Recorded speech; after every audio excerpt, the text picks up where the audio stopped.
Thanks, Danny, for volunteering, and we welcome you to the centre here. Thank you. I'd just like to go through the induction process with you, and first up, acknowledging the past, present and future custodians of Glen Burnie and the land that we stand on. So I'd like to give you just some general information about our centre and the RDA methods and the culture of our centre as well. This property was donated by Brian McNamara, who passed away some years ago and left 115 acres, which was very exciting, to RDA. The centre itself started operating in 1979, but we were at a different property. Yeah, when the centre was donated, this new one was donated, it didn't have a lot of the infrastructure, so we've spent a lot of time raising funds and applying for grants and trying to work on everything that we needed. So it wasn't really a horse property at all, it was just a retired dairy farm. And the centre, well, like all of the centres that are part of RDA New South Wales, we run relatively independently of the state office. Like, we still have to follow all their procedures and their work health and safety staff and all their policies, all their training. Yep. We sort of are reliant on them for all of that, but we do make decisions within the centre about how the centre runs. So we try and be, I guess, reflective of the local community as much as possible, and provide the services that the community wants. So when you first arrive, there's a book in the tack room at the top there, in that first door, which has the sign-in book. It's just like each day it's a diary basically. We all write our names in with a time that we start and the time that we finish. Okay. And it's just kept there as a record. So when you arrive, that's the first thing you do. Sign in, and then before you leave, sign out. The code of conduct is something that you would have had sent to you probably by email. It's in the handbook, in the volunteer handbook. And the code of conduct is basically about respect and positive interactions with volunteers, with our riders. We communicate as clearly as possibly. We listen, really, to what other people have got to say. We've got to understand as well that sometimes volunteers come here and they themselves have disabilities. They might have mental health issues, or who knows. Like, it's a mixed community effort, I suppose. So it's all different walks of life, different experiences, and so we just have to be tolerant of each other, and different people learn and work in different ways. My thing that I always fall back to is that everybody here is doing their best. And so if it doesn't necessarily line up with how you feel about something, you just have to accept that that's what it is. Sure. You know, it's and it gets, you become more familiar with different people, obviously, the more regularly you come. So coming every week or fortnightly is a fabulous thing if you can do that. Mm-hmm. So I'll just go through some buildings just so you know where everything is. The toilets are just beyond that clock, so you can see the clock on the wall. If you go past that and turn left, basically there are two toilets down there. One of those is a disabled access, it's bigger than the other, but they're both there. Okay.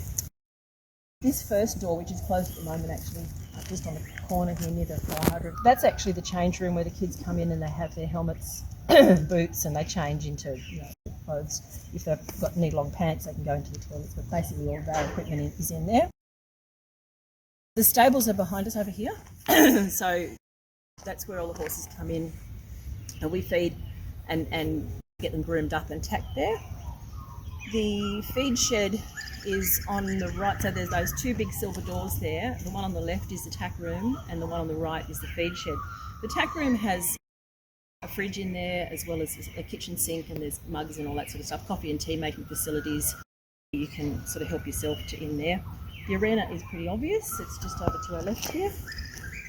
And there is an old dairy on the property, but it's on the other side of the property. You probably can barely see it through the trees there. It's not a big deal. We use it as storage, so there's a few things up there that occasionally we go up to get stuff out. But there's also a house where the caretaker lives, and so that's a private residence. We basically stay away from that space. So in terms of work health and safety, there's an emergency evacuation assembly point just in the car park. You can see that green sign down the bottom there. Yeah. And everyone is expected to provide their own personal protective equipment, as in shoes. You need to have covered feet. You don't necessarily have to have boots, but having covered shoes is really important. Sunscreen, hats, bring water. All of that basically we expect you to understand. You have to provide for your own safety and comfort as well. Sure. The dress code as well is in the book. It's just about wearing sensible, practical clothes that are modest as well and or, yeah, all of that. Reporting injuries is really important. So any injury at all, we need to know that somebody's been hurt, and it might be something completely unrelated to the horses. You might just be walking along and trip over a tree root and hurt yourself. Well, if you report that, it means that we can address it. If you can fix it yourself, you might be walking along and see there's a hose on the ground, and you might have tripped over that, and then, I could put that hose away and then nobody else would trip over it, or I could put a sign over it or alert somebody to the fact that there's an issue with that. Or if you don't know what you're supposed to do with it, then always ask. It's really important for us to know that everybody basically is kind of looking after themselves, but looking after each other as well. If there is something that I need to report, who do I report that to? Okay, usually it's the coach of the day, but also it depends a little bit on the circumstance. If it's a serious injury, we have an incident report that we need to fill out as well. So you may trip and, hurt yourself like quite substantially, and if that happens, not that anyone has right lately, but if it does happen, that's definitely an incident report. That then gets tabled at the committee meetings, and we address the issues that come up from that, if there are any. So working with horses presents a great deal of hazards. Horses are hazardous, and there's a difference between a hazard and a risk, and to understand that, I use an example of methylated spirits. If methylated spirits is in a bottle that's labelled correctly and it's got a childproof cap on it and it's stored in a cupboard that's locked or whatever it is, the risk associated with that product is pretty low. It's very low risk. But if, for example, I tipped the contents of that into a drink bottle and left it on the floor of a childcare centre, the risk is really high. So the hazard generally doesn't change, but the way we manage the hazard, the way we hold and contain. So horses are a little bit like that. They are very hazardous. I mean, horses can kick and bite and push you over, and they can get bossy and frightened easily. They move quickly, all of that. So our focus here is really to try and reduce the risk of people handling those being near the horses. Anyone that's grooming needs to be correctly trained and to be familiar with the horses as well. So we try and control the risk in a lot of different ways.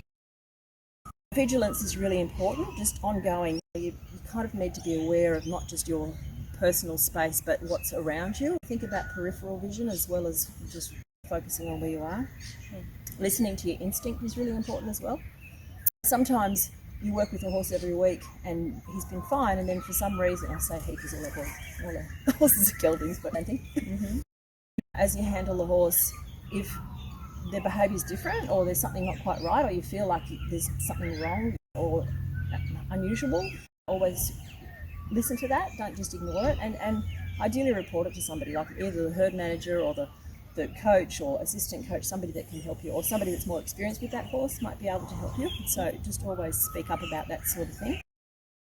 The first aid officer is the coach of the day, and the assistant coaches as well are first aid officers these days.